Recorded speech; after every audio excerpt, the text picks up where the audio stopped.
Sosok prajurit TNI yang terlibat kasus pembunuhan kacab Bank BUMN, pegang peran penting penculikan. Terungkap satu lagi tersangka yang terlibat kasus penculikan dan pembunuhan kacab Bank BUMN Cempaka Putih, Muhammad Ilham Pradipta beberapa waktu lalu.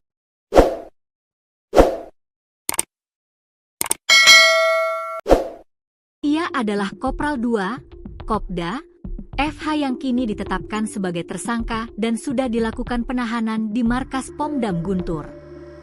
Kopda FH sudah dilakukan penahanan dan ditetapkan sebagai tersangka, kata Komandan Polisi Militer Kodam Jaya Kolonel Korps Polisi Militer, CPM, Doni Agus Priyanto, melansir dari kompas.com. Dalam kasus tersebut, Kopda FH memegang peran penting dalam penjemputan paksa alias penculikan terhadap Ilham Pradipta. Bahkan, saat kejadian penculikan berlangsung, Kopda FH sedang dicari oleh kesatuannya karena mangkir tanpa izin dinas. Saat kejadian tersebut statusnya sedang dicari oleh satuan karena tidak hadir tanpa izin dinas, ungkap Doni.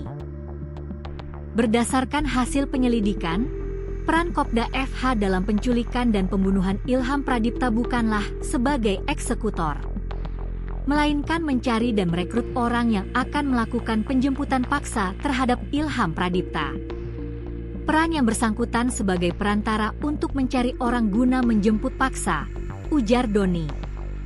Meski begitu, Doni belum bisa memastikan apakah aksi FH terkait motif ekonomi atau adanya imbalan tertentu. Pemeriksaan lebih lanjut, kata dia, masih terus dilakukan untuk menggali peran dan motif tersangka. Keterlibatan oknum prajurit TNI senada dengan pengakuan tersangka lain, Eras. Eras merupakan salah satu penculik Ilham Pradipta. Melalui kuasa hukumnya, Adrianus Agal, Eras mengaku menculik korban atas perintah oknum TNI berinisial F. Sehingga Agal sempat meminta perlindungan hukum kepada Panglima TNI dan Kapolri karena adanya dugaan keterlibatan oknum tersebut. Pertama kali Eras mendapat pekerjaan dari FH saat mereka bertemu di sebuah kantin di kawasan Cijantung, Pasar Rebo, Jakarta Timur, Selasa, 19 Agustus 2025. Sehari sebelumnya, FH menelpon Eras untuk menawarkan pekerjaan sekaligus mengajaknya bertemu di kantin tersebut. Keduanya memang sudah saling kenal sejak lama, bahkan sebelum kasus Ilham Pradipta terjadi. Di kantin tersebut, FH menawari Eras dan teman-temannya pekerjaan untuk menculik korban.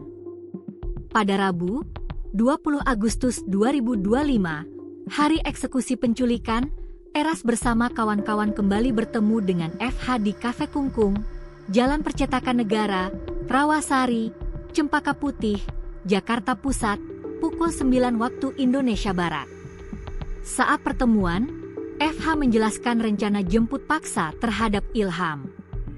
Jika rencana itu berhasil, Eras diminta menyerahkan korban kepada seseorang yang disebut sebagai bos besar. Sekitar pukul 10 WIB, FH mendapat informasi Ilham Pradipta sedang berada di Lotte Grosir Pasar Rebo, Kelurahan Susukan, Kecamatan Ciracas, Jakarta Timur. Saat itu juga, ia langsung memerintahkan Eras dan teman-temannya ke sana. Mereka tiba sekitar pukul 11.30 WIB dan menunggu korban hingga pukul 16 WIB, dan penculikan itu terjadi.